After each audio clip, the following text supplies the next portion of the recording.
All right, y'all. We are live once again. People have asked me, let's uh let's get this all ready. People who are tuning in, let me see what we can do here. Show background. It's a little fuzzy there. Let's give them a little bit.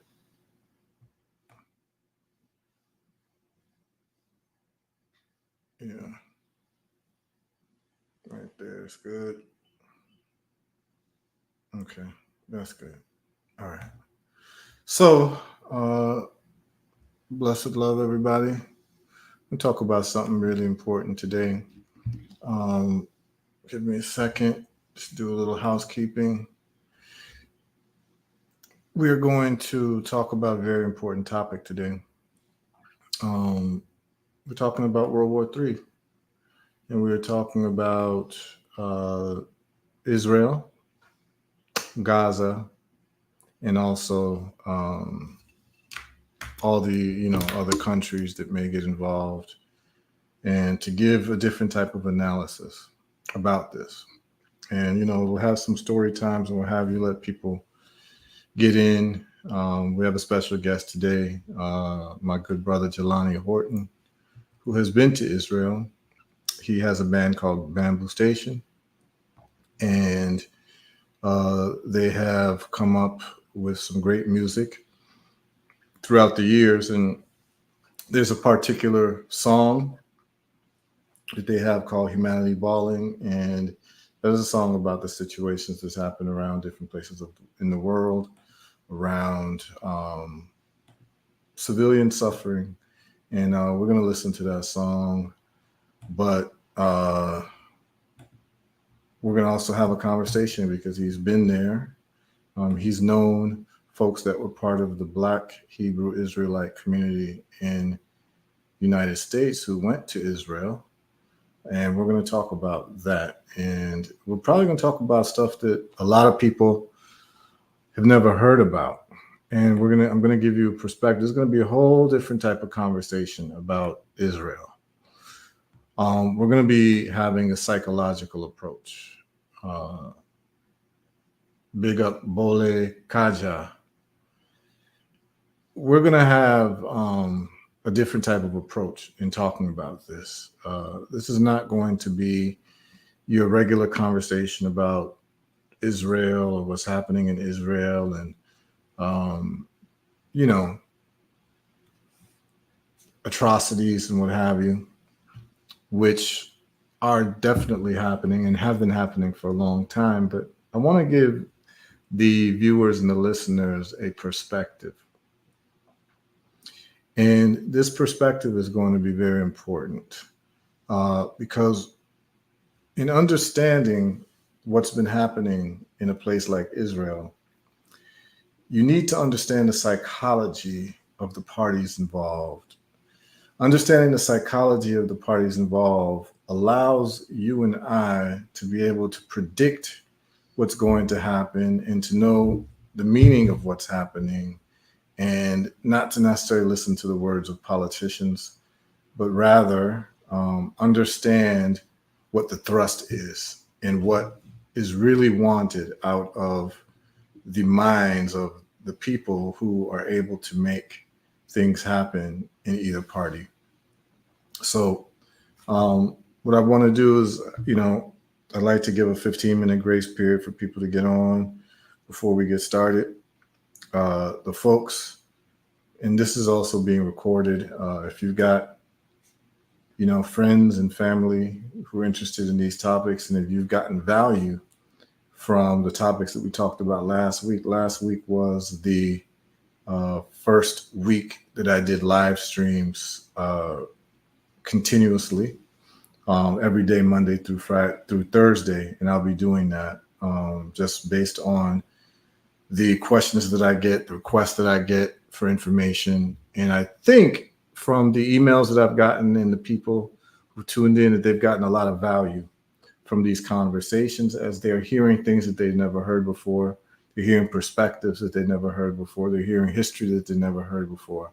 They're hearing conversations that they never heard before. last week we covered a lot. We talked about China and the Opium Wars. I gave a very lengthy story time on that, which laid the foundation for understanding a lot of things. And we're going to reference China today as well, and the national mood and national psychology of the Chinese. And what I mean by Chinese, I mean the Chinese government, which has then been passed on to the Chinese general public. We talk about Israel today. We're talking about the people who've been in charge of Israeli policy, largely, not to be confounded with necessarily Jewish people. However, Israel represents the interests of Jewish people worldwide for historical and political reasons. And we're going to talk about that and why it's necessary to understand this. It's very necessary because a very small part of the world has a big part of the world focused on it based on people's origin stories, creation stories, concepts of God, and what have you. And, the earth is the earth, but, their narrative around the Holy Land has become something that many people have adopted in terms of Judeo-Christian religions, which brings into Islam as well, right?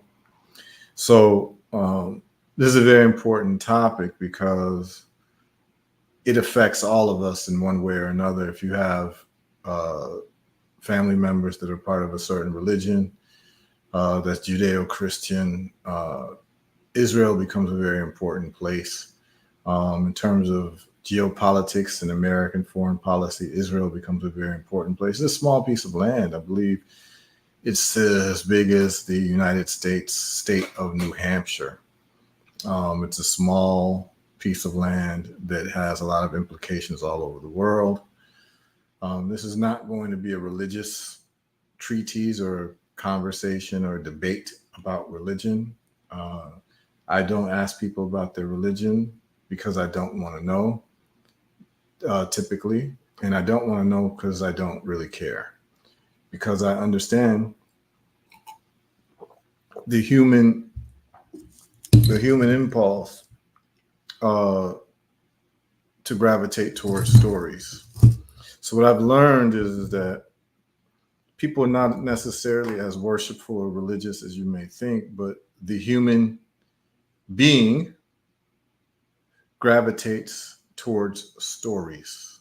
So what you think they're worshiping in terms of a religion many times is the worship of a story or the reverence for a story. That's why Hollywood is so powerful, is because they are in the business of storytelling. Many times when people talk about a prophet or a deity that they worship, it's story.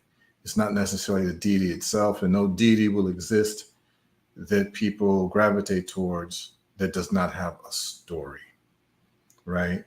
So there are, books that have been written about African creation stories. However, since these African creation stories were not adopted by world powers, many people do not know these African creation stories. And the main creation story that most people know about is Adam and Eve. The Adam and Eve creation story is a creation story that was imported around the world because of the Roman Empire. The Roman Empire decided that it was going to adopt this set of stories past Roman mythology, and they adopted Hebrew mythology and canonized it into a thing called Christianity. Of course, there were other African interpretations of Christianity. You can go into the Gnostics, you can go into the Coptics, you can go into all of that. But the main thrust of Christianity has been through the Roman Empire. And then you had the Western Roman Empire and the Eastern Roman Empire, which would be Constantinople. Now, as a matter of fact, a lot of people don't know in terms of Christianity, there are actually two popes. There's the Eastern Pope